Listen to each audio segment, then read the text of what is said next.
C'est possible que je sois à l'extérieur du pays le mois prochain. Mais d'une manière ou d'une autre, quand le temps arrive pour les conférences publiques, assurez-vous de toujours appeler au numéro de Madame Bouchard pour ne pas venir ici pour rien si je devais être absent.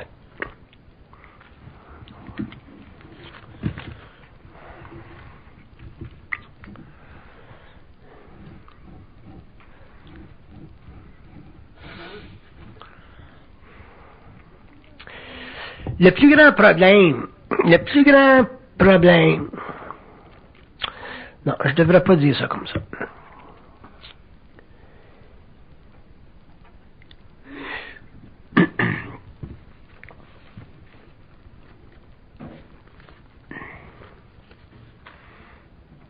La plus grande inquiétude qu'une personne comme moi peut avoir face à l'instruction, ainsi de suite, c'est la spiritualité des gens. La majorité du public, le grand public en général, les gens qui sont venus à mes séminaires, les gens qui me connaissent depuis des années, j'ai pas tellement d'inquiétude avec ces gens-là parce que ce sont des gens qui sont psychologiquement stables. Mais dans le public, il y a beaucoup d'individus qui viennent à des conférences, telles que celle-ci. Puis, ce sont de bonnes personnes. Par contre, ce sont des personnes qui sont extrêmement spiritualisées. Puis, un être qui est très spiritualisé et qui vient en contact avec des données aussi froides que celles que j'expose, risque, dans un avenir quelconque, de débalancer leur corps subtil. La raison pour laquelle je vous dis ça, c'est pour vous faire comprendre ou faire prendre conscience que si jamais vous êtes en public ou que vous parlez en public ou que vous amenez même des gens à venir en contact avec mon matériel, mes conférences, ainsi de suite, arrangez-vous donc pour vous assurer que les gens que vous voulez amener en contact avec ces notions-là soient des gens qui ont les pieds réellement terre à terre. Parce que si vous amenez en contact des gens qui sont trop flyés, des gens qui sont trop occultifiés, des gens qui sont trop spirituels, au lieu de les aider, ces personnes-là, vous allez leur faire dommage, parce que ces personnes-là ne sont pas équipées psychologiquement pour traiter avec des chocs aussi grands qui peuvent venir d'une science qui, techniquement, a le pouvoir, la capacité de désengager à un très très haut niveau l'ego pour le ramener plus tard, au cours de son évolution, à une forme d'intégration.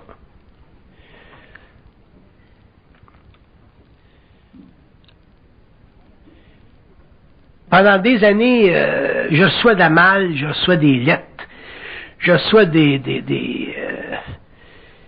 commentaires de personnes qui ne devraient jamais être en contact avec mon matériel. Donc, je vous demande, si vous amenez des gens en contact avec ce matériel-là, organisez-vous pour savoir que ce sont des gens qui ont un certain degré de solidité, qui ne sont pas trop spirituels, parce que vous leur ferez pas, vous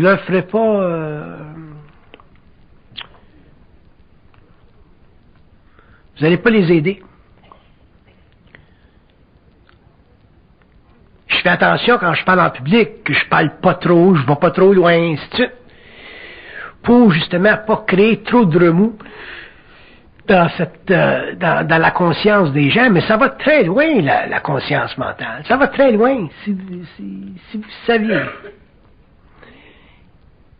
ce que ça peut faire, ce que ça peut engendrer, ainsi de suite. Donc, si ça engendre des états de manière créative, c'est bon, ça devrait être comme ça. Mais si c'est trop fort ou si c'est trop dérangeant pour des individus, c'est mieux que ces individus-là soient à l'écart ou se gardent à l'écart de ce matériel-là.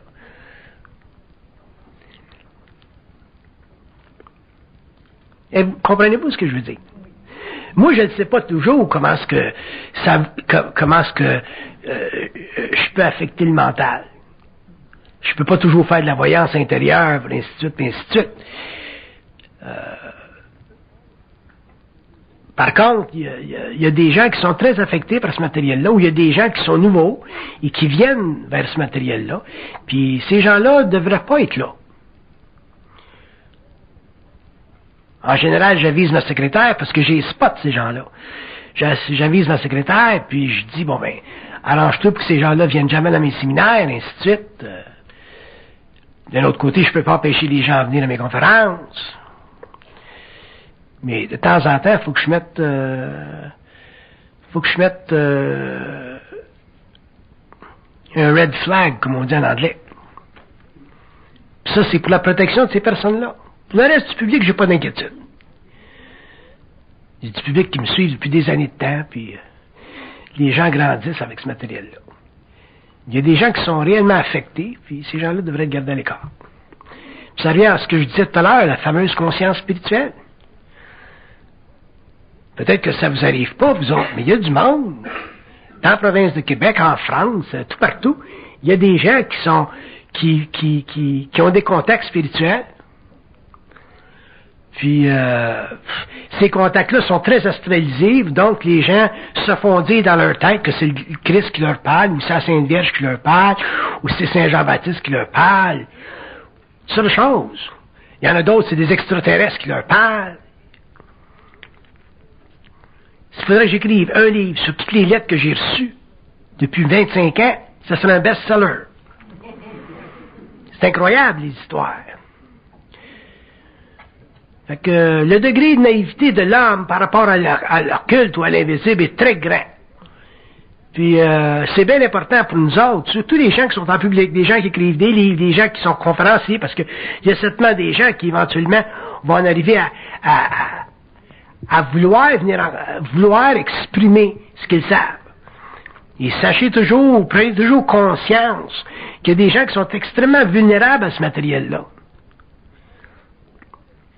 Du bon monde, des gens très religieux, très spirituels.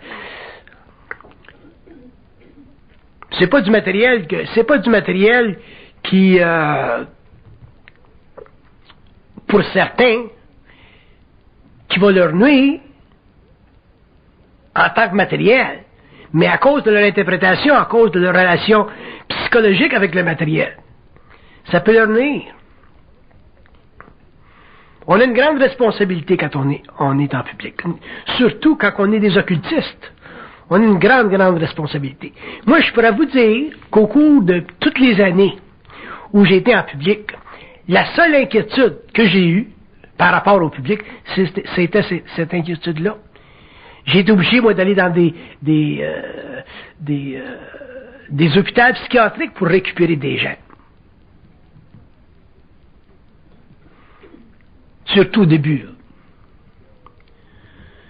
C'est que l'homme doit être protégé, l'homme ne doit pas subir trop de chocs, parce que l'homme n'est pas équipé mentalement pour traiter avec l'occulte.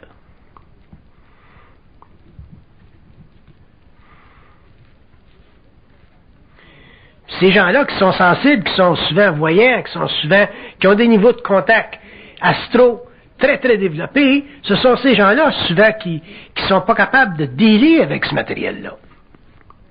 Ça leur crée des chocs abominables, puis les entités astrales se revanchent sur la personne, puis ça crée des oppositions très graves, puis c'est la personne qui en souffre. Les gens qui viennent dans des séminaires ou dans des conférences, tels que ceux qui sont exposés dans la province de Québec, doivent être réellement screenés pour leur propre protection. Si jamais vous faites la même chose, si jamais vous donnez des séminaires, organisez-vous pour avoir des gens, des secrétaires qui sont capables de screener les gens qui viennent, parce que ces gens-là viennent en bonne foi. Puis, dans mon expérience, j'ai connu des gens qui pouvaient parler, qui pouvaient donner des conférences, ainsi de suite, puis qui avaient un certain public. Puis ces gens-là étaient astralisés en plus. Fait qu'imaginez-vous la personne qui vient vers des gens comme ça qui sont déjà astralisés. On a déjà de la misère à traiter avec du matériel pur et simple. Fait que s'il faut que le gars qui parle soit astralisé en plus, là, on a réellement des problèmes.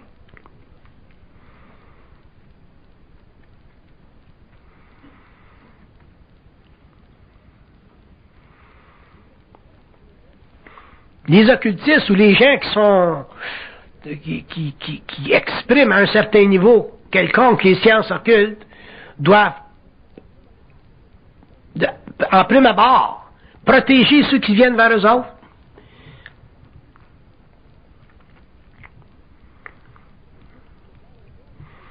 Il y a un type qui est venu me voir un jour et qui m'a dit qu'il était le Christ.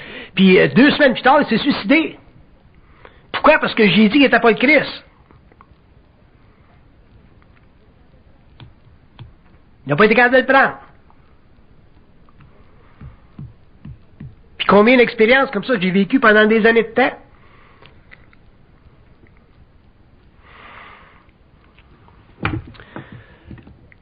Tout ça, pour dire que le développement d'identité chez l'être humain, c'est réellement un tour de force. Puis les gens qui sont, entre parenthèses, normaux, dans le sens que les gens qui ne sont pas débalancés par ces sciences-là, qui continuent à travailler, ainsi de suite, puis je dirais pas qu'ils prennent ça à la légère, mais qui vont chercher ce qu'ils ont de besoin là-dedans. Simplement ce qu'ils ont de besoin. Ce sont les gens les plus intelligents. Allez chercher ce que vous avez de besoin. Ça n'a plus de fin, anyway, c'est infini, anyway. Dans des conférences telles que celle-ci, où les speakers sont en vibration, bon ben, ce qui sort, il y a du matériel pour tout le monde là-dedans. Il y a des gens qui viennent me voir, des fois, ils me disent « Ah, ce que tu parlais à soir, ça fitait parfaitement avec ma situation. » Fait qu'il y a du matériel, même si le speaker n'en est pas conscient lui-même, il y a du matériel pour tout le monde. Donc, allez donc chercher ce que vous avez de besoin de cette science-là, puis pas plus. Et je vous dis, si vous avez, ou si pour une raison ou une autre, un jour, vous entendez une voix dans votre tête qui vous dit, bon ben c'est le Christ, ou c'est, je ne sais pas, moi, Saint Jean-Baptiste, ou whatever, ou même Bernard de Montréal qui te parle, soyez assez, rappelez-vous de faire attention. Rappelez-vous de faire attention. Rappelez-vous que l'homme est extrêmement astralisé. Qu'on a très peu conscience de ce qui se passe l'autre bord, l'autre côté de la matière.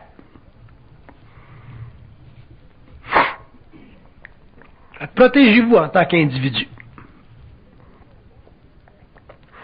J'aime mieux un homme j'aime mieux un homme qui doute de ce qui peut être dit qu'un homme qui croit trop à ce qui peut être dit. Au moins, un homme qui doute, ben, c'est une protection pour lui. Avec le temps, le doute va diminuer, puis il rentrera plus globalement dans sa conscience, dans sa sensibilité, dans ses perceptions personnelles. Mais un homme, là, qui est une personne qui est trop gung-ho, là, puis qui en mange trop de ce matériel-là, ça peut être très dangereux, très grave pour vous autres. Donc, c'est à vous autres de vous protéger.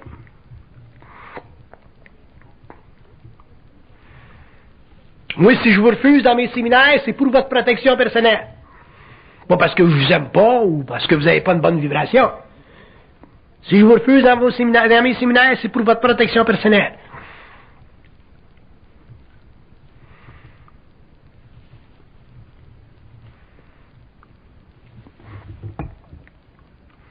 Je vous dirais même que je déteste mon travail.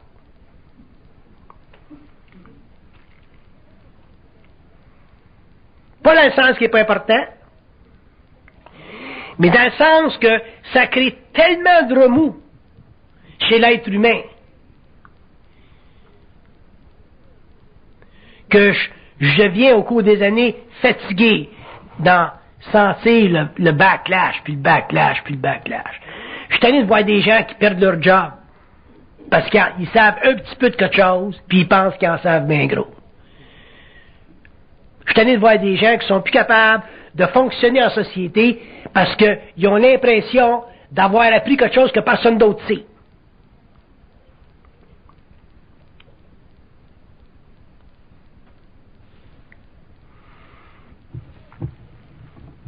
N'utilisez pas les sciences ou une science aussi particulière que celle-ci pour vous évader de votre vie normale. Parce qu'un jour, d'une manière ou d'une autre, vous allez être obligé de revenir dans une vie normale. Comme j'ai toujours dit, l'homme passe d'une inconscience matérielle, il s'en va vers une conscience spirituelle, puis un jour il revient à une conscience matérielle, mais avec plus de conscience.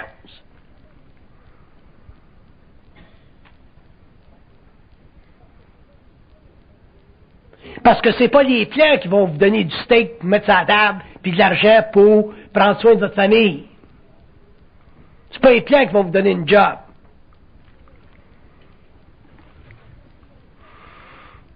Fait que la fascination qu'on a avec les plans, faudra un jour que ça cesse.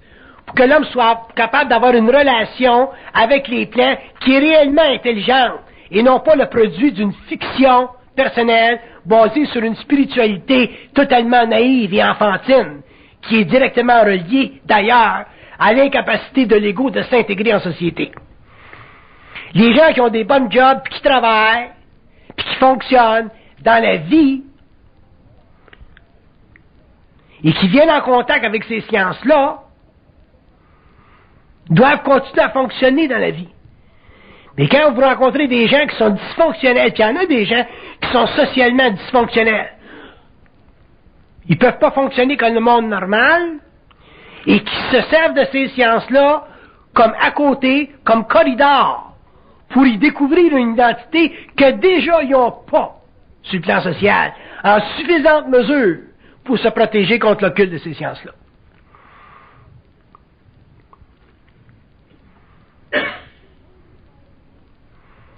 Le jour où je vais arrêter de donner des conférences en public, je vais être un homme très, très, très content, très heureux.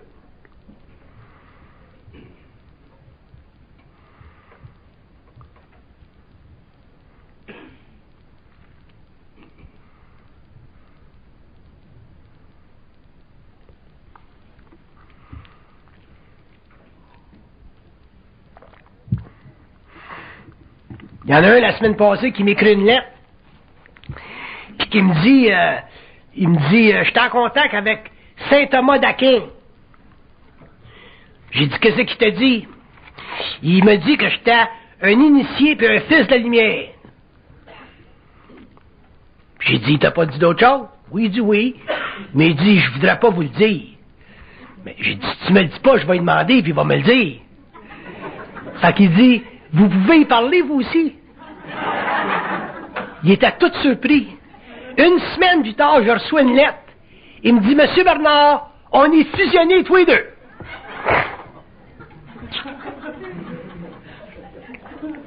J'en reçois des lettres, hein. Fait que c'est pour ça que je viens tellement fatigué dans mon esprit.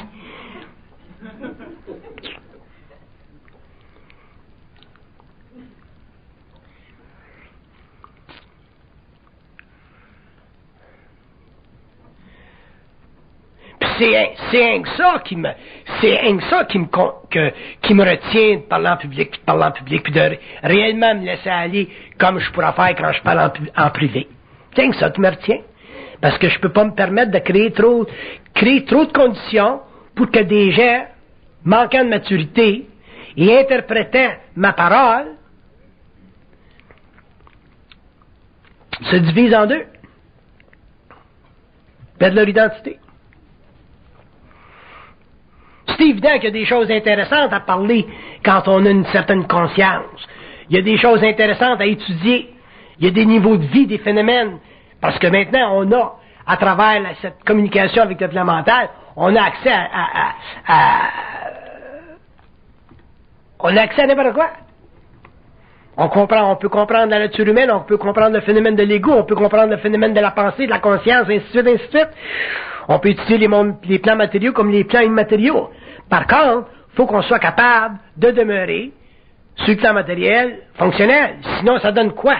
Ça donne absolument rien. J'ai écrit un livre en anglais pour les Américains là, qui va sortir bientôt, là, vous allez en entendre parler.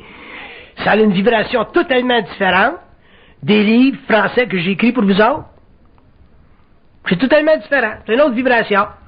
Puis pourquoi est-ce que je l'écris comme ça? Parce que c'est la seule façon pour les Américains de recevoir le matériel. Si j'écris un jour un livre pour les Italiens, ou pour les Allemands, ou pour les Japonais, whatever it is, ça va être la même chose. Tu es obligé d'écrire en fonction du psyché collectif. Les livres que j'écris pour le Québec, je les écris dans un langage simple, que le Québécois peut comprendre. Je ne l'écris pas dans une thématique française de la Sorbonne.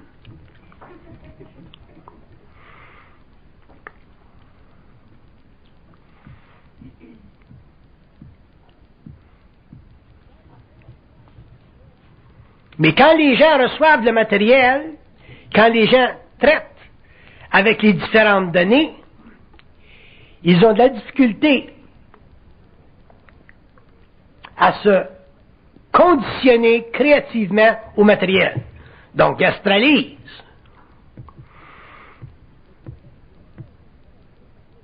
Il y a des domaines extrêmement intéressants au niveau de l'occulte, où on peut réellement parler et avancer dans cette science-là, dans le domaine des religions, par exemple. Mais parler des religions, expliquer le côté évolutionnaire nécessaire des religions, c'est très délicat. Pourquoi? Parce qu'il y a énormément de personnes qui sont rattachées dans leur expérience à ces religions-là, et tu ne peux pas bousculer leurs croyances.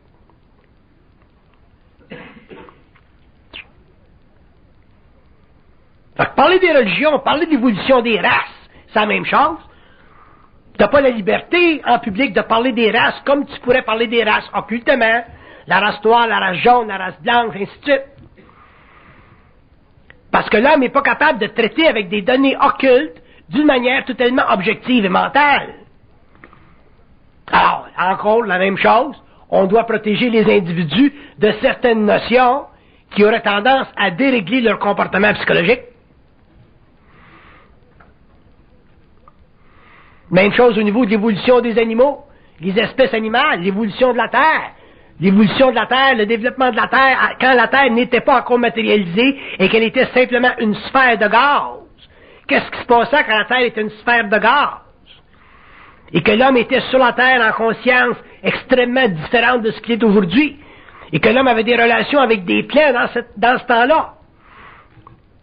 Avant que la Lune soit formée. Mais quand on commence à parler de ces choses-là, qu'on rentre dans des domaines qui sont essentiellement occultes, il ne s'agit pas pour les gens qui viennent en contact avec ces données-là d'être débalancés, de se débalancer sur le plan psychologique.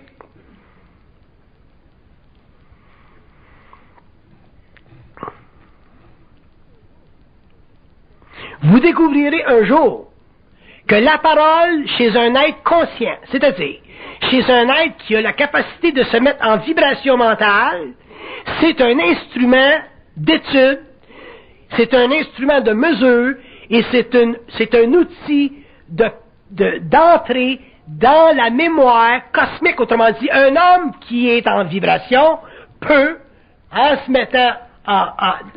mettant en mouvement, pénétrer cette mémoire universelle-là. En pénétrant la mémoire universelle, il fait vibrer le mental humain, il met en mouvement des vibrations spirituelles, parce que l'homme est encore un être spirituel, et automatiquement, il crée dans la psyché de l'homme une division entre son être matériel et son être systémique. Et cette division-là, si elle n'est pas contenue, elle crée une fracture de la personnalité, et finalement, l'homme ne peut plus, sur le plan matériel, en société, fonctionner normalement.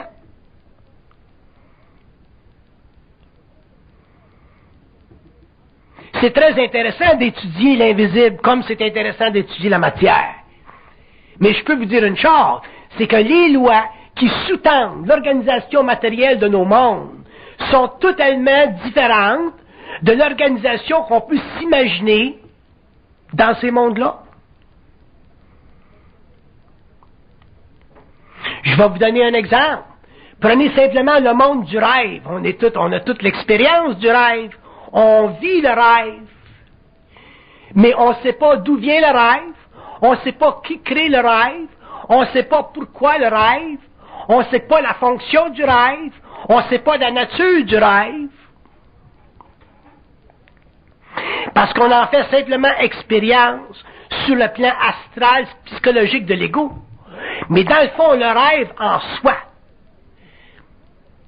est essentiellement une forme de communication qui est mise en mouvement dans les éthers par les esprits de la forme pour créer dans la conscience humaine une continuité psychique entre leur monde et le monde matériel à travers des formes que l'homme peut reconnaître,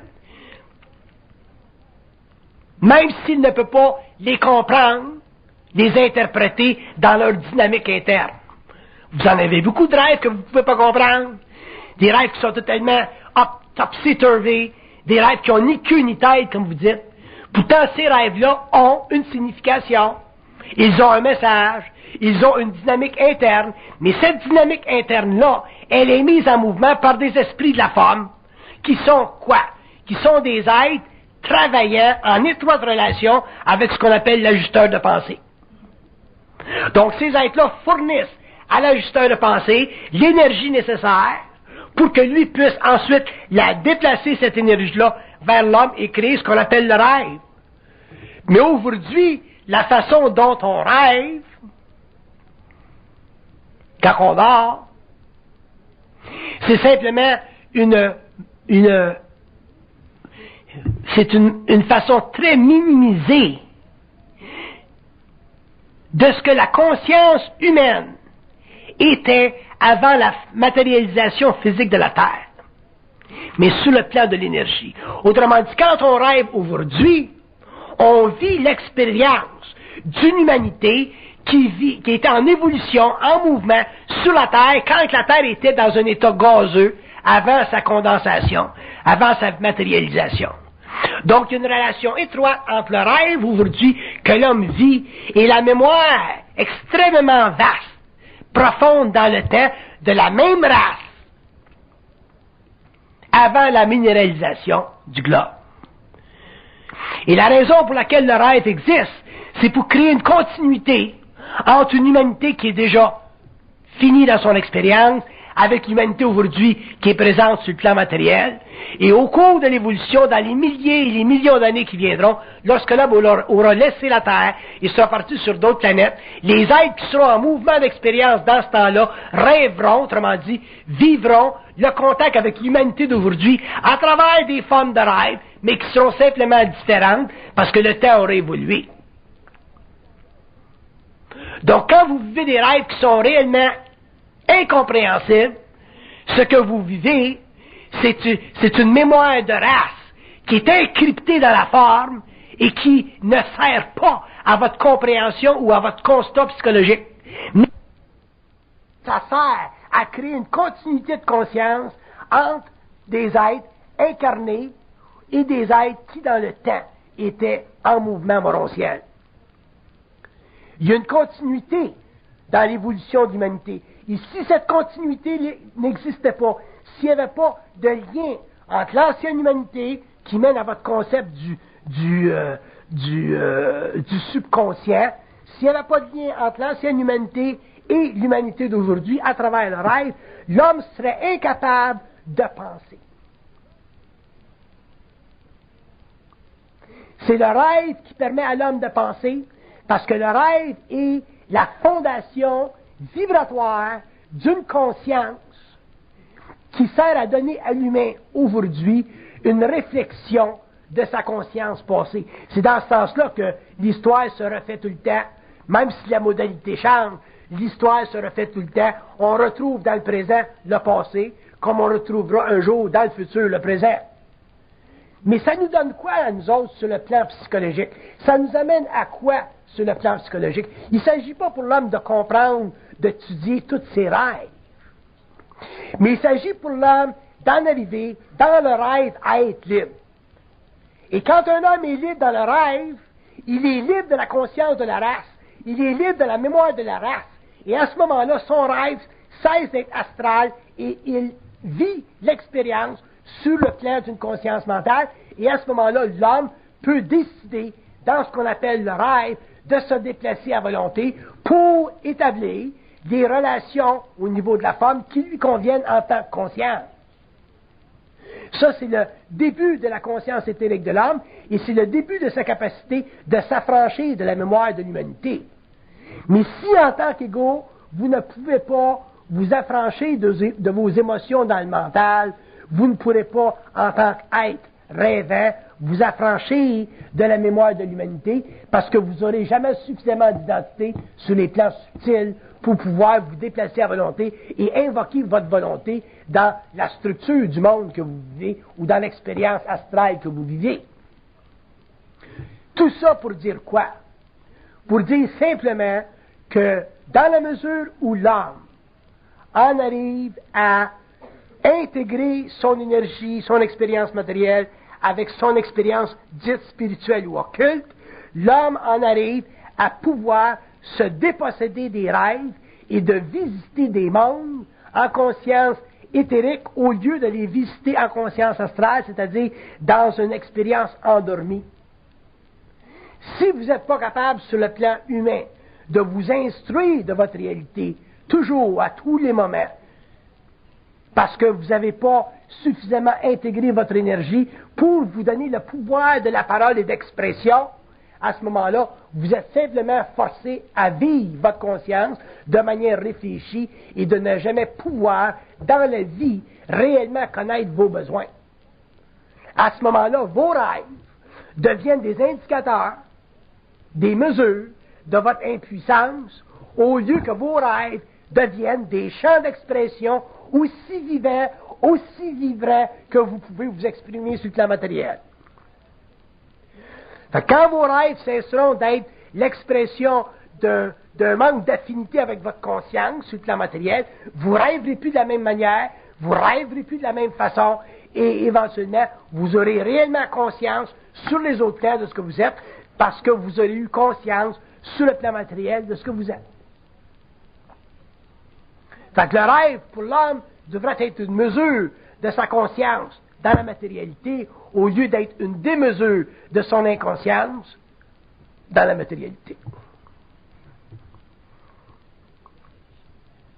Il y a des gens qui me disent des fois, bon, j'ai eu un gros cauchemar hier. Je leur dis tout le temps, un cauchemar, c'est toujours bon.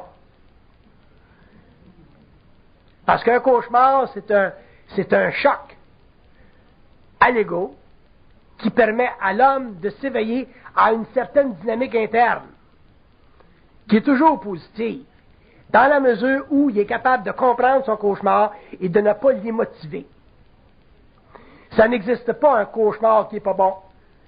Parce que quand vous vivez des cauchemars, vous vivez des états astraux qui sont extrêmement pénétrants et qui se fondent avec votre conscience éthérique. C'est pour ça que les cauchemars restent imprimés dans votre conscience et que vous avez l'impression d'avoir vécu quelque chose de réel. Mais si vous vivez vos cauchemars d'une manière psychologique, réfléchie, pour moi qui est une manière pathologique, à ce moment-là, ben, vous allez avoir toutes sortes de réactions à vos cauchemars, puis vous allez penser que vous n'êtes pas ci, ou que vous n'êtes pas ça, ou que vous êtes ci, que vous êtes ça, alors que le cauchemar vous indique quelque chose de totalement différent. Pendant l'évolution, on a toujours cru que nos cauchemars étaient négatifs. Puis dans l'évolution, on comprendra que nos cauchemars sont réellement des éléments révélateurs de notre conscience et qu'ils représentent une nouvelle dynamique de notre esprit, dans la mesure où l'ego est capable d'intégrer cette énergie-là.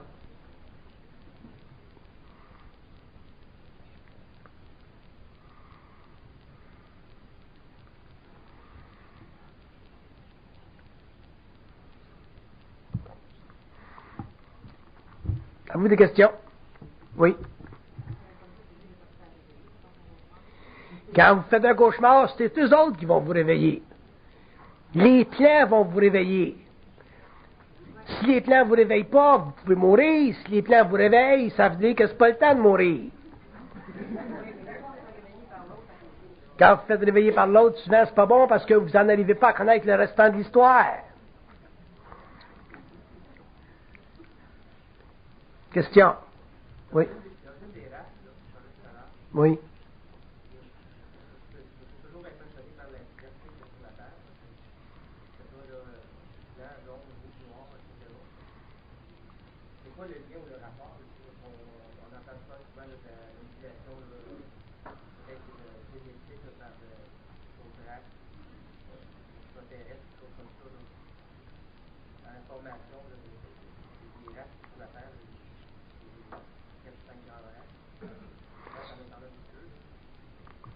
Les races sur le plan matériel sont des véhicules pour l'expression et le développement des âmes en particulier.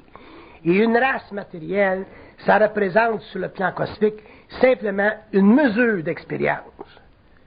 Une race sur le plan matériel, c'est un véhicule pour l'expérience d'une âme qui doit supporter un certain karma dans certaines conditions que la race lui offre. La raison pour laquelle il y a plusieurs races sur la Terre, c'est parce qu'il avait été décidé dans le temps que pour que l'homme évolue rapidement, il fallait qu'il y ait beaucoup d'opposition entre les groupes humains. Bon, les races, psychiquement parlant, sont différentes. La race jaune est différente de la race blanche, est différente de la race rouge, de la race noire. Les races ont toutes leur propre dynamique. Puis, ces oppositions-là, dans l'évolution d'une planète, ça crée énormément d'égrégores. Et ces égrégores-là servent à l'expérience des âmes. C'est la seule raison pour laquelle il y a des races. Si des races aussi différentes, et si la race humaine était homogène, ça fait très très longtemps que l'humanité aurait cessé d'être spirituellement castrée comme elle l'est. Parce que les races, pour toutes sortes de raisons, ont tendance, dans leur évolution, à vouloir garder l'imprimatur de leur esprit. Les Chinois veulent garder ce qui est chinois, la race noire veut garder ce qui est la race noire, la race blanche veut garder ce qui est la race blanche. Et cette tendance des races à vouloir toujours garder le matériel et pas passer d'une conscience raciale à une autre conscience raciale, ce qui, ultimement, créera énormément de mix et d'homogénéité dans le temps. C'est ça qui crée les conflits sur la Terre, et c'est pour ça que l'évolution, en relation avec les différentes races, elle est contrôlée par différents rayons. La race jaune est contrôlée par un rayon, la race noire par un rayon, la race blanche par un rayon, et ces rayons-là sont tous des rayons universels, ce sont tous des rayons cosmiques, mais ils ont différents appointements. La race jaune sur la Terre, elle a un appointement. La race noire sur la Terre, elle a un appointement. La race blanche, elle a un appointement. Puis, l'étude de ces appointements-là, si on le faisait en profondeur, on comprendrait pourquoi les races sur la Terre ne peuvent pas rapidement se dissocier de leur karma. On comprendrait pourquoi les races sur la Terre, sur le plan psychique, sont totalement différentes des autres. On comprendrait aussi que les races terrestres ont pour fonction karmique de diviser les âmes pour que les âmes puissent évoluer et retrouver leur universalité à travers la diversité. Ça équivaut un petit peu à la conscientisation de l'ego. Un être conscient, un ego conscient, par exemple, ne sentirait pas. Si vous aviez un homme de la race noire, un homme de la race jaune, un homme de la race blanche, ainsi de suite, conscient, vous ne sentiriez pas la diversité des races. Parce que la conscience serait suprême, en suprématie. La conscience ne créerait pas les reflets d'égrégores que l'homme inconscient fait. Et à ce moment-là, dans le temps, les races disparaîtraient parce que l'homme conscient en arriverait éventuellement à substituer son expérience karmique pour une expérience cosmique. Il passerait du plan matériel directement au plan éthérique. Fait que les races de la Terre font partie du plan d'évolution de la Terre, qu'on aime ça ou qu'on n'aime pas ça. Ça dépend des positions qu'on a par rapport à l'évolution systémique, puis les grandes politiques de développement et d'évolution que les intelligences sur les autres plans ont voulu attribuer à notre planète. Par contre, ça crée beaucoup de problèmes. La Terre, c'est réellement une école, puis la Terre est en quarantaine. L'homme a très peu de moyens aujourd'hui, en tout cas jusqu'à aujourd'hui, pour réellement comprendre le phénomène humain et surtout pour comprendre l'évolution planétaire à tous les niveaux.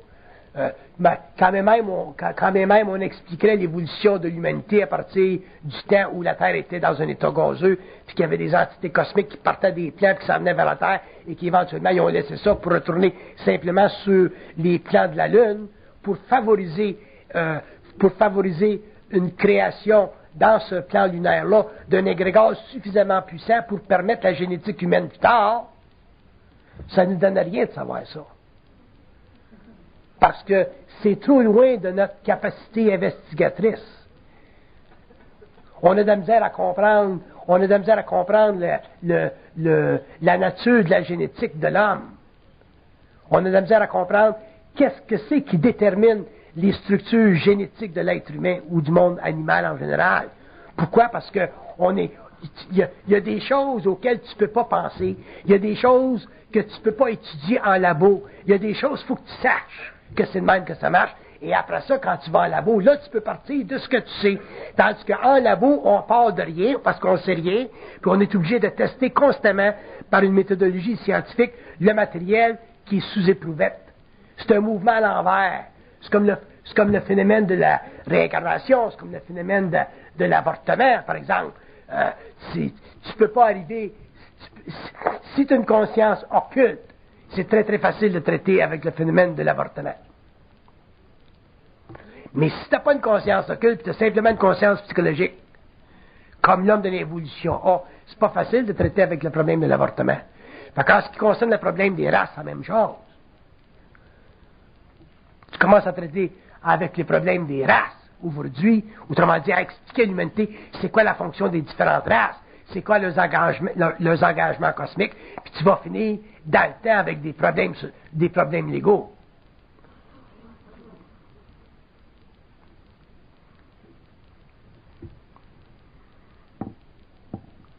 Fait que les connaissances occultes, c'est pour un mental occulte. On regarde avec le mouvement d'Hitler durant la Deuxième Guerre mondiale. Il y a combien de personnes aujourd'hui dans le monde, puis des gens qui sont très éduqués en histoire, qui comprennent l'expérience nazie? Très peu. Moi, quand j'en parle à des individus de temps en temps, ils sont tous surpris. Ils n'ont jamais pensé à ça. Ils n'ont jamais fait la connexion. Pourtant, il y avait un bureau de l'occultisme à Berlin. C'est comme si le gouvernement québécois avait un bureau de l'occultisme à Montréal. Tu seras obligé de déduire qu'il y a des gens au niveau du gouvernement qui sont intéressés dans l'occulte. Hein? Mais le monde n'a jamais fait la connexion. L'homme rationnel n'a jamais fait la connexion. Fait que si on commence à parler de l'évolution des races, de leur mandat planétaire, de leur conscience pivotale en ce qui concerne l'évolution systémique de l'humanité, on aurait des problèmes au niveau social, puis on aurait des problèmes au niveau de la gestion de l'information, parce que les gens ont beaucoup trop d'émotions quand il s'agit de parler d'une constante qui leur est personnelle. Tu peux pas arriver à un Chinois puis dire franchement,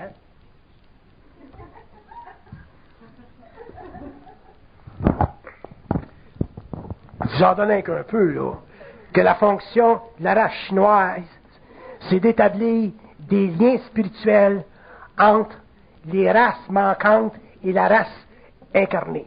C'est quoi la race manquante? C'est le monde des esprits, ce qu'eux autres appellent les anciens.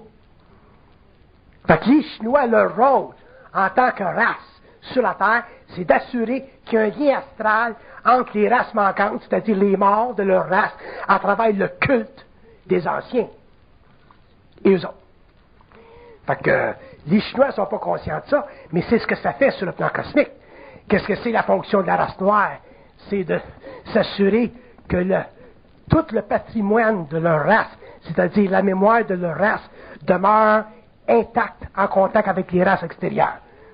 Ça veut dire quoi? Ça veut dire que la race noire, dans son mouvement historique, est la race qui est la plus difficile à amener en contact des autres races sans qu'elle perde son identité. Si tu vas, par exemple, si tu vas en Haïti, puis tu parles à des Haïtiens, ainsi de suite, ou à des Ouïghours haïtiens, ces gens-là vont te dire que la race noire, c'est la race la plus intelligente de la Terre. Et pour eux autres, c'est réel. Puis dans un sens, si on le regarde du point de vue vaudouesque, si on le regarde du point de vue astral, contact avec les plans, ils sont plus avancés que nous autres. Fait que tu vas rencontrer un Ouïghour haïtien, il est plus avancé que nous autres, les Blancs, en ce qui concerne le trafic avec les plans astraux. Parce que ça fait partie de la dynamique de leur race. Fait que la race noire a beaucoup de difficultés à absorber les paramètres de la race blanche, par exemple. Fait que quand tu vois la race noire dans son évolution, elle a une évolution qui lui convient, ça fait partie de sa nature. Mais vouloir amener la race noire dans la conversion de ses énergies en termes de la race blanche, tu perds ton temps. Ça, c'est un petit peu comme les Mexicains. Tu veux faire un contrat avec un Mexicain, assure-toi d'être capable de prendre le fait qu'il va te dire « mañana ». Si tu es capable tu peux pas dire à un Mexicain, bon, ben, on va se rencontrer à 2 heures, là. Ça marche pas de même au Mexique. Fait que si tu es un Américain de Los Angeles, puis tu n'acceptes pas cette réalité-là, tu vas avoir des ulcères avec eux autres. C'est la même chose avec la race noire, avec la race jaune, avec toutes les races de la Terre. Elles ont chacun leur mandat. Et tant que l'homme ne sera pas suffisamment conscient, autrement dit, suffisamment dans son identité, pour pouvoir traiter avec différentes races facilement, l'homme à ce moment-là vivra le karma de sa race, puis automatiquement, bon, il en sera la victime de cette diversité qui existe sur la Terre.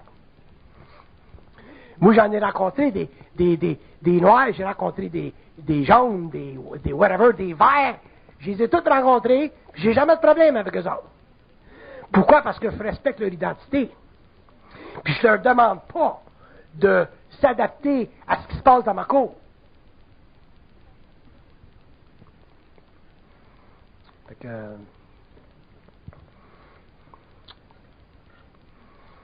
que l'homme doit en arriver à pouvoir respecter la dynamique interne de différentes races.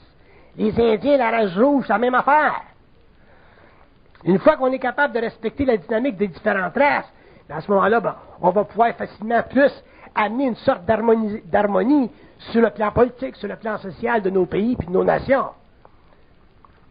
Je respecte la conscience sociale, par exemple, de la race jaune, des Chinois, en ce qui concerne la Chine, puis comment est-ce qu'ils veulent traiter avec l'individu en Chine.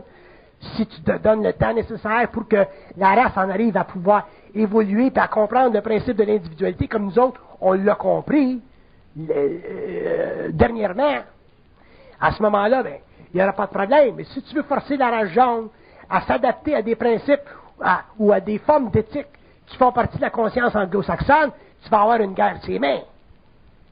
Il y a un temps pour l'évolution de chaque race, comme il y a un temps pour l'évolution de chaque homme. Et il n'y a aucune race, il n'y a aucune race matérielle, dans le sens jaune, blanche ou noire, qui a le pouvoir de dominer une autre race. Parce qu'une race, dans son fond intérieur, a la capacité de mourir pour ne pas être dominée. Pas comme un homme. Une race, elle a la capacité de mourir, autrement dit, de disparaître pour ne pas être dominée. Ce qui arrive aux Indiens dans le monde, la race est en train de mourir. Pourquoi? Parce que ces peuples-là n'ont pas voulu être dominés. Et les races, c'est comme ça que ça fonctionne, une race. Quand une race commence à disparaître, parce qu'on a voulu les dominer, comme les Blancs ont voulu dominer les Indiens, éventuellement la race, elle meurt. Parce qu'une race, ça n'a pas le pouvoir fondamental de se défendre quand ça vient en conflit avec une autre race. Parce que là, tu es obligé d'invoquer le principe de l'insurmontabilité. Les Indiens ne pouvaient pas surmonter le problème d'affrontement avec les Espagnols qui venaient d'Espagne. Les Indiens ne pouvaient pas affronter une autre race quand cette race-là possédait des armes à feu, puis qu'eux autres avaient des flèches. Il y a un problème d'insurmontabilité. Et le seul niveau où des races sont capables de se maintenir en vigueur évolutive, c'est au niveau des ethnies des races. Pas des races fondamentales, mais des peuples qui naissent de ces races-là. Un Allemand, un Français, un Japonais, ainsi de suite, est capable de se libérer de l'inévitable pouvoir d'une race contre une autre. Mais une race ne peut pas le faire par rapport à une autre race. S'il y avait une guerre entre la race blanche puis la race noire, par exemple, une guerre, dans le sens là, réellement une guerre, la race noire disparaîtrait. Pourquoi? Simplement parce qu'elle n'a pas accès à la science. Fait qu'une race ne peut pas surmonter des aspects de confrontation. Donc, le rôle de la race blanche, c'est de permettre ou de laisser aux autres races, comme à la race noire, par exemple, ou à la race jaune, le terrain qu'elles ont besoin pour évoluer.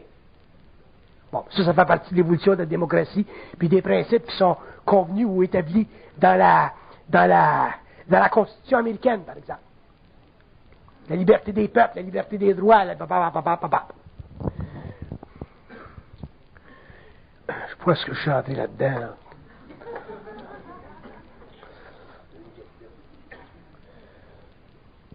Sur le plan individuel, c'est la même chose, mais différent. Sur le plan individuel, il n'y a pas de problème d'insurmontabilité au niveau des ethnies entre deux individus. Il n'y a pas de problème d'insurmontabilité entre un Chinois et un Caucasien ou un Noir. Pourquoi? Parce qu'il y a une conscience individuelle qui est fonctionnelle. Tandis que sur le plan des races, des oppositions entre les races, tu as des graves problèmes d'insurmontabilité, puis éventuellement la race a disparu. La race noire aujourd'hui est en train de s'éteindre graduellement, parce qu'elle ne pourra jamais se réaliser. Alors que la race noire aujourd'hui se réalise. Tu regardes la race noire, elle évolue, elle se développe, elle prend de l'expansion dans le domaine des arts, dans le domaine de la musique, dans le domaine des sports, ainsi de suite. Ils ont réellement une suprématie là, qui leur convient en tant qu'être génétiquement organisé. Nous autres, on a notre la race blanche a aussi son domaine dans la structuration de sa conscience mentale en tant que force sociale, au niveau des sciences, par exemple. Le fort de la race blanche, c'est la science. Ce qui a donné à la race blanche sa suprématie sur la Terre.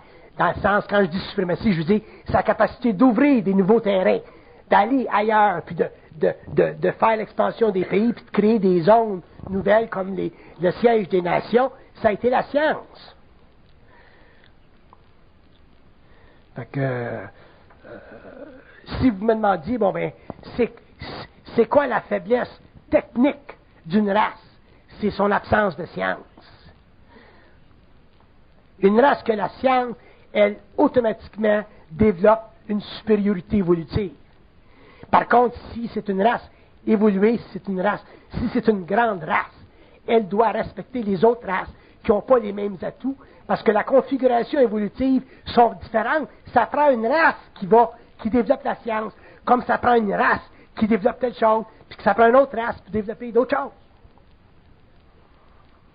On ne peut pas être à la pointe de tout en même temps.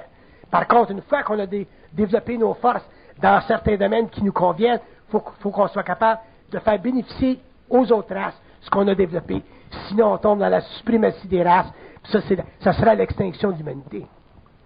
L'extinction de l'humanité. Un petit peu comme on a vu la race indienne s'éteindre. Puis il y a des raisons intéressantes là-dedans. Pourquoi est-ce que la race indienne s'est éteinte, parce que ça fait partie des lois de suprématie. Autrement dit, sur la Terre, il devait y avoir une évolution sociale, politique, sociétale, psychique, psychologique. Puis quand une race,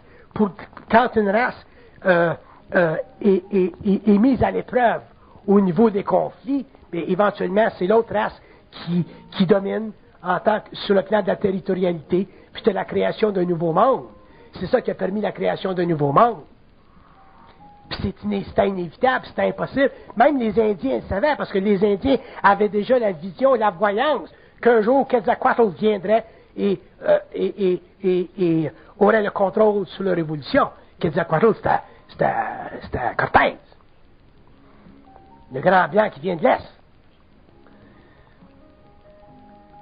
Fait que c'est bien intéressant étudier l'évolution des races, l'évolution de n'importe quoi, mais c'est bien important aussi qu'on garde nos deux pieds sur terre et qu'on apprenne avec le temps à ne jamais mélanger l'occulte avec le matériel. Jamais donner d'avantage à l'occulte sur le matériel. Protégez vos êtres matériaux, protégez vos personnalités, protégez vos consciences, protégez votre relation avec les sociétés dans lesquelles vous évoluez, parce que vous êtes régi, tant que vous êtes sur le plan matériel, par des lois matérielles. Sinon, oui, vous allez partir en ballon, puis vous allez vous disconnecter de toute la synergie sociale, puis vous allez finir comme des êtres très, très malheureux, parce que l'homme n'est pas fait pour vivre seul, l'homme est fait pour vivre en relation avec des hommes, dans la mesure où il y a de l'harmonie. S'il n'y en a pas, il est capable de se déplacer physiquement par l'ailleurs. Puis ce que je reproche aux sciences occultes, puis à tout ce qui est ésotérique dans le monde, c'est que c'est astralisé, puis ça a tendance à nous prédisposer à une alliance avec des plans qui n'ont pour nous autres, qui n'ont pas pour nous autres l'amour qu'on pense en tant qu'être humain, qui n'ont pas pour nous autres l'amour qu'on offre nous autres entre nous autres sur la terre. Les plans n'ont pas d'amour pour l'homme. Le jour où vous allez comprendre